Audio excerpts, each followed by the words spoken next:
সামান্য এক দিনমজুর থেকে কিভাবে পুষ্পা সিন্ডিকেটের প্রধান হয় সেটা আমরা পুষ্পা দ্য রাইজে দেখেছি। তো এই বিশাল বড় সাম্রাজ্য কিভাবে আরো বড় করবে সেটাই পুষ্পার মূল লক্ষ্য। বলছিলাম পুষ্পা 2 দ্য রুলের কথা। কোনো স্পয়লার না দিয়ে চলুন গল্পের মধ্যে ঢোকা যাক। গল্পের শুরুতে দেখা যায় জাপানের এক পোর্টে কাজ চলছিল। হঠাৎই সেখানে কর্মরত লোকজনের থেকে একটা কন্টেনার পরে খুলে যায়। সেটার ভেতর থেকে বের হয় লাল চন্দন। ওরা কি করবে কিছুই বুঝে উঠতে পারছিল না। তারপর সেই জায়গায় লাল চন্দনের বড় ডিলারকে ডাকা হয়। অনেক সাঙ্গুপাঙ্গু নিয়ে হাজির হয় ওই ডিলার। কাঠগুলো দেখতে থাকলে সেগুলোর মধ্যে কারো পা দেখতে পায় ওরা। তারপর সেই পায়ে দড়ি বেঁধে ক্রেন দিয়ে উল্টো করে ঝুলিয়ে দেওয়া হয় লোকটাকে। প্রথমে তো চেনাই যাচ্ছিল না যে সে কে। তারপর এক ইন্ডিয়ানকে আনা হয় লোকটার সাথে কথা বলার জন্য। সে এসে লোকটার সাথে কথা বলার অনেক চেষ্টা করলেও কোনো লাভই হচ্ছিল না। পরে হঠাৎই ওরা খেয়াল করে সেই কন্টেনারের লেখা পুষ্পা। যে লোকটাকে উল্টো করে ঝুলিয়ে রাখা হয়েছে সে আসলে পুষ্পারাজ। তারপর পরে তাণ্ডব লীলা শুরু করে পুষ্পা। সবাইকে মারতে শুরু করে। আসলে পুষ্পা এখানে এসেছিল তার পাওনা টাকা নিতে। জাপানে লাল চন্দন পাঠিয়েছিল পুষ্পা, কিন্তু সেটার টাকা পরিশোধ করা হয়নি। আর পুষ্পার রুল পাওনা টাকা যদি 1 টাকা হয় সেটাও নিয়েই ছাড়বে সে।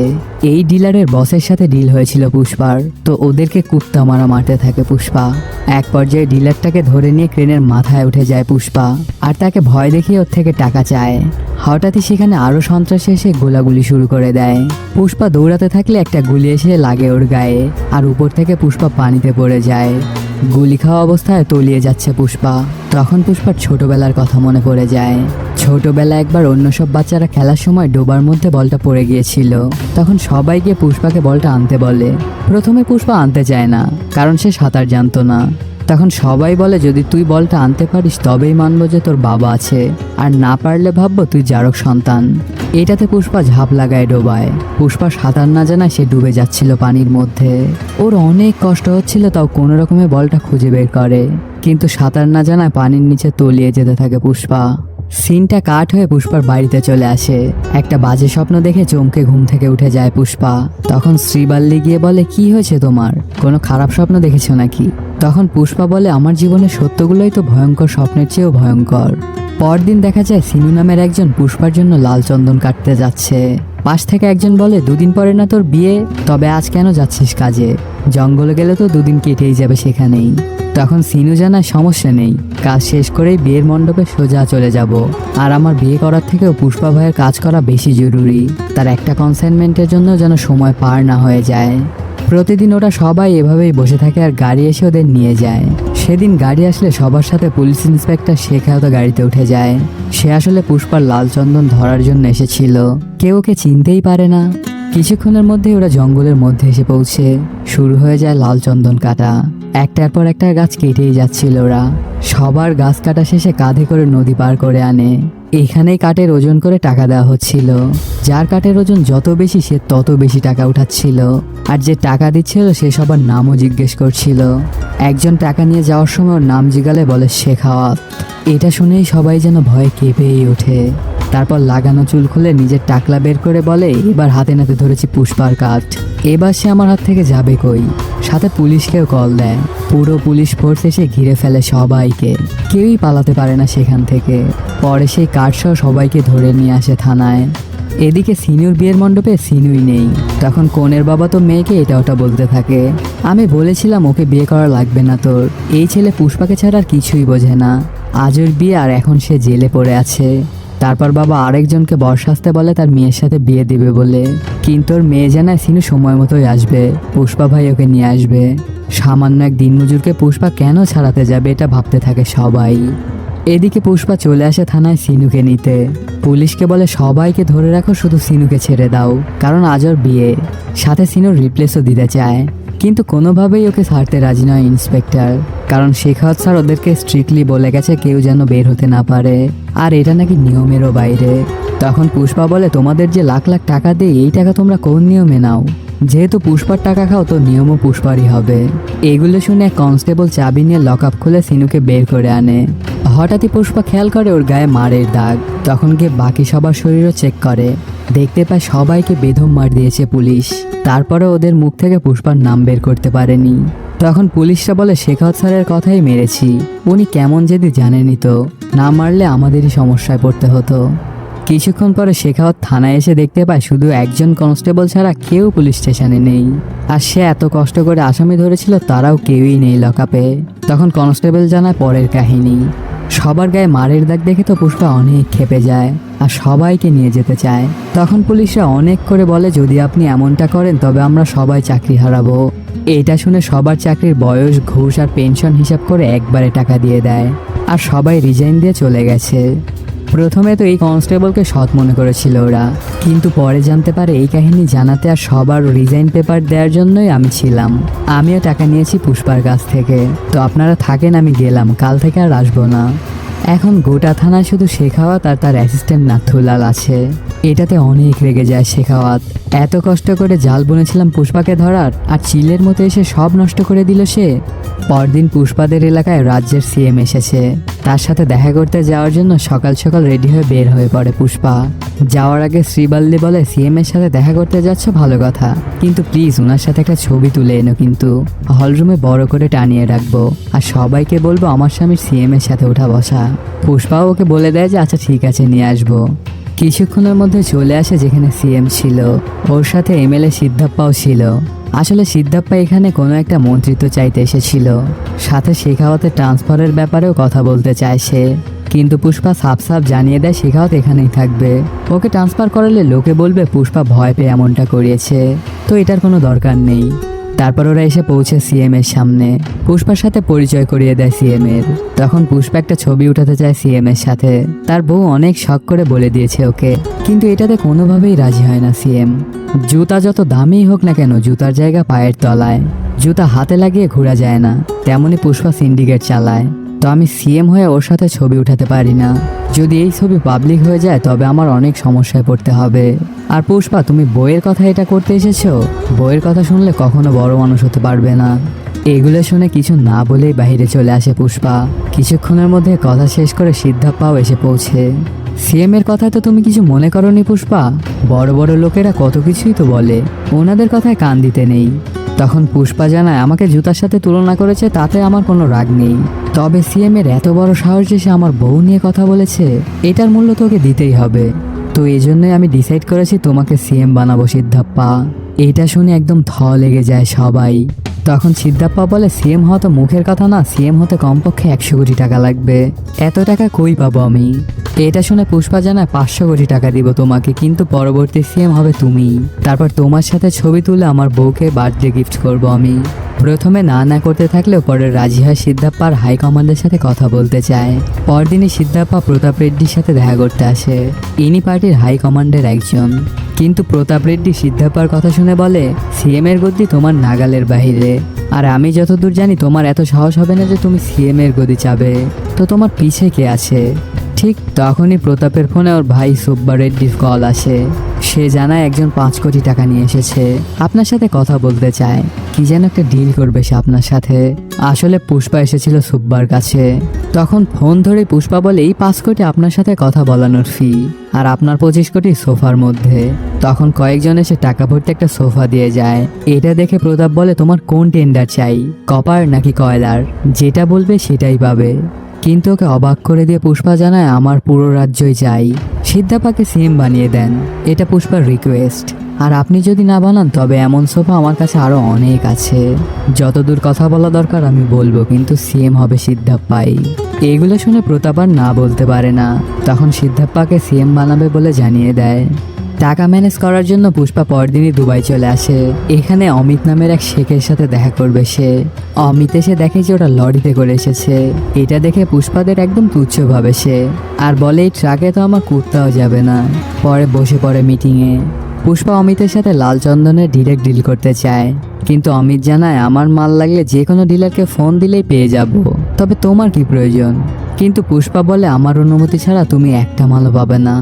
পুষ্পাকে ভুল প্রমাণিত করার জন্য ফোন দেয় মুরগানকে। 10 টন লাল চন্দন চায়। কথা শেষ হতে না হতেই পুষ্পার ফোনে মুরগানের কল। 10 টন লাল চন্দন আর্জেন্ট লাগবে পুষ্পা ভাও। আমি ব্যস্ত আছি বলেই ফোনটা কেটে দেয় পুষ্পা। পরে অমিত কল দেয় পাটেলকে। তারপর পরে আবারও পাটেলও পুষ্পার থেকেই চায়। এভাবে আরও কয়েকজনকে কল দিলেও একই ঘটনাই ঘটে। এগুলো দেখে অমিতের আর বুঝতে বাকি থাকে না যে পুষ্পাই আসল খিলাড়ি। তারপর 2000 টন লাল চন্দন দিবে বলে জানায় পুষ্পা, কিন্তু দাম টন প্রতি 2.5 কোটি টাকা। প্রথমে অমিত না বললেও পরে রাজি হয়ে যায়। এই 2000 টনের জন্য 5000 কোটি টাকা দিবে বলে জানায়, কিন্তু পুষ্পা 4900 কোটি নিবে আর বাকি 100 কোটির বদলে অমিতের হেলিকপ্টারটা নিয়ে যায় পুষ্পা। তখন যেই গাড়িতে অমিতের কুত্তাও যাবে না সেই গাড়িতেই সবাইকেই যেতে হয়। এটাই পুষ্পার পাওয়ার। সবকিছু ঠিকঠাকই চলছিল, কিন্তু এখন সমস্যা হলো এত দিনমজুর কই পাবে। বেশি মালের জন্য দিনমজুরও বেশিই লাগবে। তো 2000 থেকে ওদের মজুরি 10,000 করে দিতে বলে পুষ্পা। এটাতে দিনমজুরের কোনো কমতি থাকে না।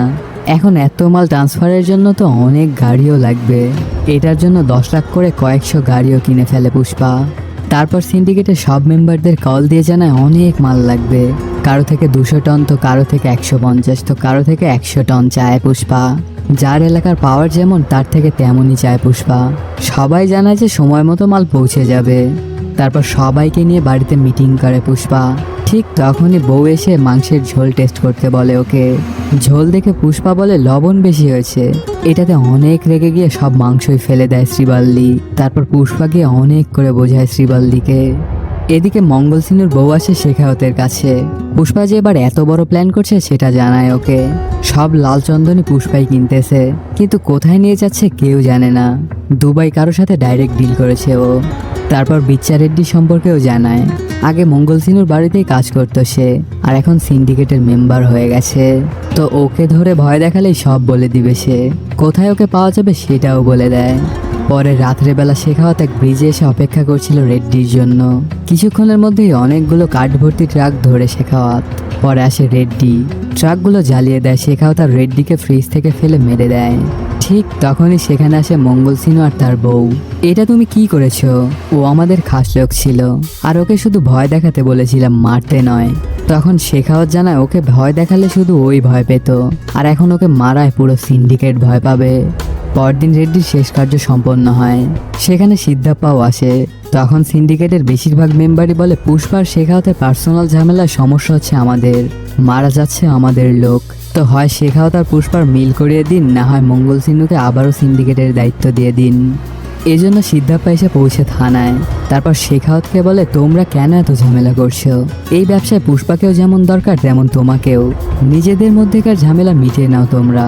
তখন শেখাওয়াত জানায় যদি পুষ্পা আমাকে সরি বলে তাহলে সব ঠিক হয়ে যাবে, না হলে যেমনে চলছে তেমনি চলতে থাকবে। তখন একটা ডেট ফিক্স করে বড় একটা পার্টির আয়োজন করা হয়। সিদ্ধাপ্পা সহ সবাই অনেক করে বোঝায় পুষ্পাকে শেখাওয়াতকে সরি বলার জন্য। এতে সিন্ডিকেটের সাথে সাথে পুষ্পারও ভালো, কিন্তু কোনোভাবেই রাজি হয় না পুষ্পা। পরে শ্রীবাল্লি যখন বলে তখন সরি বলতে পার্টিতে এসে পৌঁছে। হাজার হাজার মানুষ পুষ্পার মাপ চাওয়া দেখে মজা নিতে এসেছিল সেখানে। অনেকক্ষণ কোনো কথা না বলেই বসেছিল পুষ্পা। তারপর শেখাওয়াতকে সরি বলেই দেয়, আর ওর এই কথাটা রেকর্ড করে নেয় শেখাওয়াত। বারবার সেটাই শুনতে থাকে। সেখান থেকে বাড়ি ফেরার সময় কিছুই ভালো লাগছিল না পুষ্পার। এতদিনেও কারো কাছে নত হয়নি সে, আর আজ এক ঘুষখোর পুলিশের কাছে নত হতে হলো। তারপর হঠাৎই গাড়ি ঘুরিয়ে নিয়ে আবার পার্টির দিকে রওনা হয়। এতক্ষণে শেখাওয়াত থানায় ফিরে যাওয়ার জন্য গাড়িতে গিয়ে ওঠে। সাথে সাথেই পুষ্পা এসে গাড়িতে লাগিয়ে দেয়। এটাতে শেখাওয়াত গিয়ে পড়ে সুইমিং পুলের ভেতরে। তারপর পুষ্পা গিয়ে সেই সুইমিং পুলে মূত্র বিসর্জন করে দেয়। এইটুকু সময়ের মধ্যে কি হয়ে গেল কিছুই বুঝে উঠতে পারছিল না শেখাওয়াত। যে মানুষটা সরি বলে গেল মাত্রই, সে কেন এসে আবার এমন করছে। পরে পুষ্পা বলে তুই সৎ হলে তোর কাছে নত হতে আমার কোনো সমস্যাই ছিল না, কিন্তু তোর মতো এক ঘুষখোর অফিসারের কাছে আমি কেন নত হব? আর 5 দিন পরে ভোরবেলায় 2000 টন লাল চন্দন বর্ডার পার করবো আমি, পারলে ঠেকা তুই। যদি 1 পিস লাল চন্দনও তুই ধরতে পারিস তবে আমি সিন্ডিকেট ছেড়ে দেব, আর সারা জীবন কামলা দিয়ে খাবো। এগুলো শুনে অনেক রেগে পুষ্পার চ্যালেঞ্জ অ্যাকসেপ্ট করে শেখাওয়াত। কয়েকদিন পরে রাজ্য থেকে বের হওয়ার প্রতিটা বর্ডারে চেকপোস্ট স্থাপন করে। গোটা এলাকা পুলিশ দিয়েই ভরে ফেলে, আর পুষ্পার জন্য অপেক্ষা করতে থাকে। কিন্তু কোথাও কোনো খোঁজই পায় না পুষ্পার। পরে হঠাৎই শেখাওয়াত খেয়াল করে নদীতে কোনো পানি নেই। তখন ওর আর বুঝতে বাকি থাকে না যে পুষ্পার ট্রাকগুলো নদীর ভেতর দিয়েই আসবে। এটাতে সব পুলিশদেরকে নদীর দিকে যেতে বলে দেয়। তারপর দেখা যায় কয়েকশো ট্রাক নদীর ভেতর দিয়ে অগ্রসর হচ্ছিল বর্ডারের দিকে, আর তাদেরকে গাইড করছিল পুষ্পা। সবকিছু ঠিকঠাকই চলছিল। হঠাৎই ওরা খেয়াল করে পুলিশ এসে পড়েছে। তারপর সাথে সাথে এটা জানায় পুষ্পাকে। সবকিছুর জন্য পুষ্পা আগে থেকেই প্ল্যান করে রেখেছিল। কোনো কোনো জায়গায় ট্রাক দিয়ে পুলিশের রাস্তা আটকায়, তো কোনো জায়গায় হাতি দিয়ে। এইভাবে প্রায় সব পুলিশকেই আটকে ফেলে পুষ্পা। আর শেখাওতার গাড়িও এক জায়গায় আটকে যাওয়া সে দৌড়েই যেতে থাকে। হঠাৎই অনেকগুলো গরুর গাড়ি দেখতে পায় সে। পরে সেগুলোকে দিয়েই আটকায় রাস্তা। ঠিক তখনই ওখানে লাল চন্দন ভর্তি ট্রাকগুলো চলে আসে। তখন পুষ্পা সব ড্রাইভারকেই গাড়ি রেখেই পালাতে বলে। এই হাজার হাজার কোটি টাকার মাল রেখেই পালায় ওরা। আর লাল চন্দন শুদ্ধ সব ট্রাক আটকে ফেলে শেখাওয়াত। পরদিন অনেক নিউজ চ্যানেল আসে থানায়। তারপর শেখাওয়াত কিভাবে এত বড় পাচার আটকালো সেই কাহিনী সে বলতে থাকে। এদিকে মঙ্গল সিনু হঠাৎই খেয়াল করে এগুলো লাল চন্দন না, এগুলো সেন্ট্রা। তারপর শেখাওয়াতকে ডেকে দেখালে ওর তো হুশই উড়ে যায়। লাল চন্দনের ভেতরেও লাল, আর সেন্টটা শুধু উপরে লাল আর ভেতরে সাদা। কিন্তু তাহলেই 2000 টন লাল চন্দন গেল কই? ঠিক তখনই বাহিরে অনেক গরুর আওয়াজ শুনতে পায় শেখাওয়াত। বাহিরে যেতেই দেখতে পায় পুষ্পাকে। তখন সে বুঝে যায় কিভাবে পার করেছে লাল চন্দন। ওই সকল গরুর গাড়ি বানাতে ব্যবহার করেছিল লাল চন্দন, আর রং করে গরুর মাধ্যমে বর্ডার পার করেছে। তখন পুষ্পা শেখাওয়াতের ওপর অনেক হাসাহাসি করতে থাকে।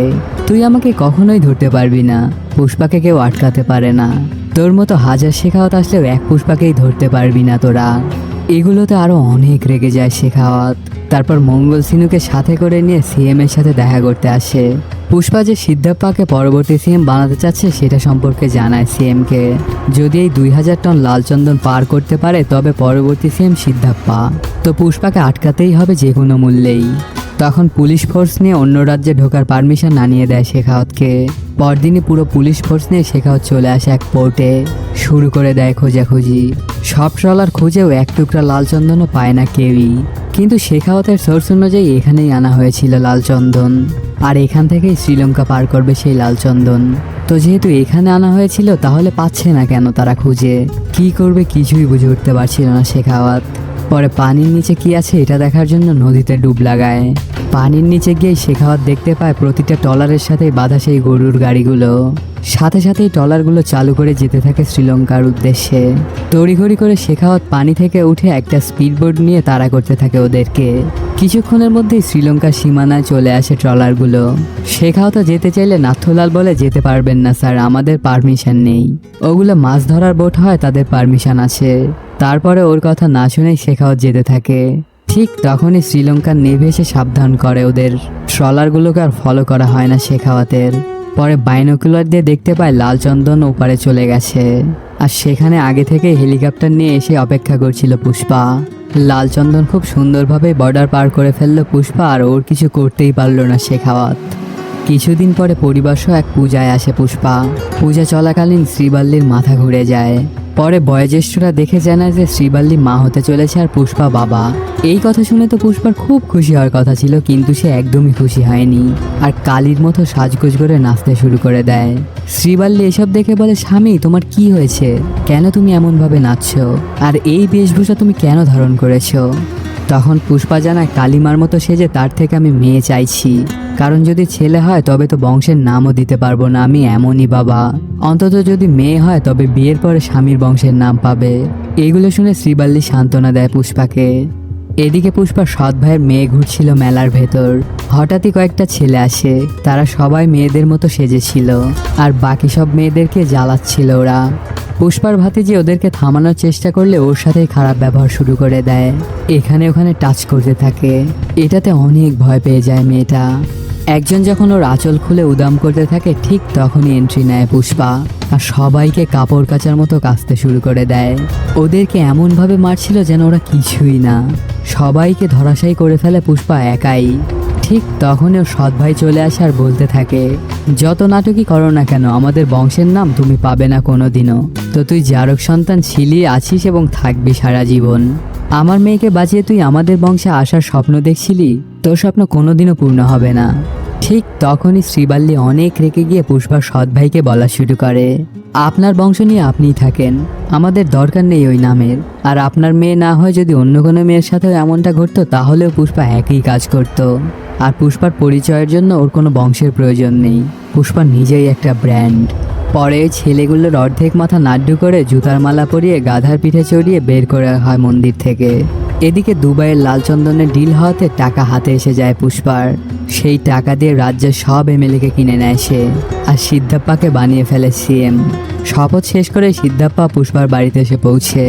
পুষ্পার জন্যই সে আজ এই পজিশনে, আর তাকে কথাও দিয়েছিল যে শপথ নেওয়ার পরে প্রথম পা আমি তোমার বাড়িতেই রাখবো। আসলে আজ শ্রীবাল্লির জন্মদিন, তো জন্মদিনের উপহার হিসেবেই সিএমকে বাড়িতে এনেছে পুষ্পা। সিদ্ধাপ্পা শ্রীবাল্লিকে অনেক করে ধন্যবাদ দেয়।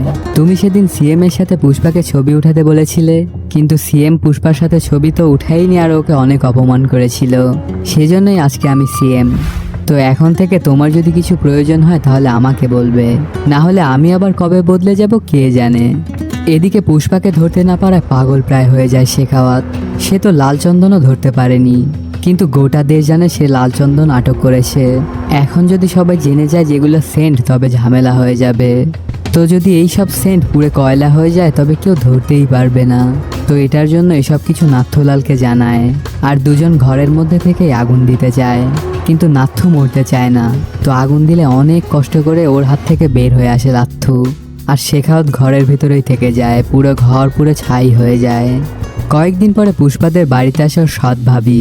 তখন পুষ্পা জানতে পারে ওর ভাতিজি কাভেরীকে কেউ কিডন্যাপ করে নিয়ে গেছে, আর কল দিয়ে 2 কোটি টাকা মুক্তিপণও চেয়েছে। কি করবে কিছুই বুঝে উঠতে পারছিল না ওরা, আর পরে এই জন্যই পুষ্পার কাছে এসেছে সাহায্যের জন্য। আসলে কাভেরীকে ধরে নিয়ে গেছিল সেদিন মন্দিরে অর্ধেক মাথা নাড্ডু করা ছেলেগুলো। এগুলো শুনে পুষ্পা একটা শর্টগান নিয়ে বের হয়ে পড়ে কাভেরীকে খোঁজার উদ্দেশ্যে। সোজা এসে পৌঁছে এক টিভি চ্যানেলে, শুরু করে লাইভ টেলিকাস্ট। আমি পুষ্পারাজ, আমার ভাতিজিকে ধরে নিয়ে গেছিস? তোদের এত বড় সাহস! তোদেরকে 1 ঘন্টা সময় দিলাম, যেখান থেকে ধরে নিয়ে গেছিলি ঠিক সেখানেই রেখে যাবি।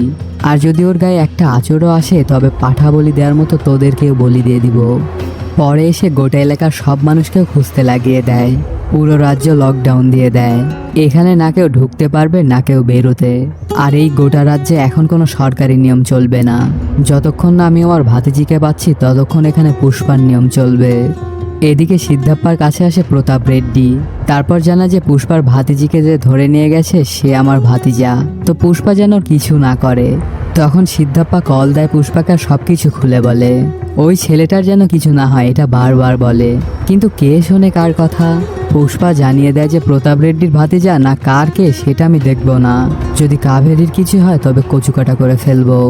কিছুক্ষণ পরে কল আসে ওই ছেলেটার, আর পুষ্পাকে একটা ঠিকানা দিয়ে 10 কোটি টাকা নিয়ে এক এক আসতে বলে।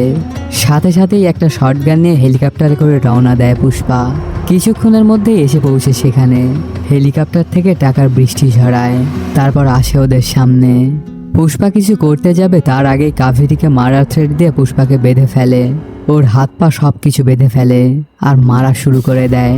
এত মার মারে যে পুষ্পা প্রায় অজ্ঞান হয়েই যাচ্ছিল। তারপর কাভেরীর সাথেও মিসবিহেভ করা শুরু করে দেয় ওরা। এতে পুষ্পা অনেক ক্ষেপে যায় আর হাত পা বাঁধা অবস্থাতে মারা শুরু করে ওদের। কামড়েই ওদের ধয়ারশায়ী করতে থাকে। পরে হাত পায়ের বাঁধন খুলে ফেলে পুষ্পা আর তাণ্ডব লীলা শুরু করে দেয়। সবাইকে কচুকাটা করতে থাকে। তারপর ধরে গিয়ে প্রতাপের ভাতিজাকে। ঠিক তখনই পুষ্পার সাথে কাজ করা কয়েকজন এসে ধরে ওকে আর মারতে বারণ করে। তারপর কল দিয়ে সিদ্ধাপ্পাকে এনশিওর করে যে ছেলে ঠিক আছে। হঠাৎই ত্রিশূল নিয়ে ওর বুকের মধ্যে দিয়ে ঢুকিয়ে দেয় পুষ্পা। এপার দিয়ে ঢুকে ওপার দিয়ে বের করে নেয়। ঠিক তখনই সেখানে সোব্বা রেড্ডি চলে আসে আর কাভেরীকে ধরে ফেলে। তুই আমার ছেলেকে মেরেছিস তো তোর ভাতিজিকে আমি রক্ষিতা করে রাখবো সারা জীবন। এটা শোনার সাথে সাথেই ওকেও মেরে দেয় পুষ্পা। পরদিন ভাই আর ভাতিজার শেষ কার্য সম্পন্ন করে প্রতাপ রেড্ডি। পুষ্পার ওপর তার অনেক রাগ, আর এর বদলা প্রতাপ নিবেই। এদিকে পুষ্পার বাড়িতে এসে পৌঁছে ওর সৎ ভাই। পুষ্পাদেরকে কাভেরীর বিয়ের প্রথম নিমন্ত্রণ দিতে এসেছে, কিন্তু পুষ্পা ওর সামনে আসে না। পরে শ্রীবাল্লি পুষ্পাকে দেখায় যে ওদের নামের সাথে বংশের নামও লিখেছে। এটাতে অনেক ইমোশনাল হয়ে কান্না শুরু করে পুষ্পা। পরদিনই কাভেরীর বিয়েতে এসে পৌঁছে পুষ্পা।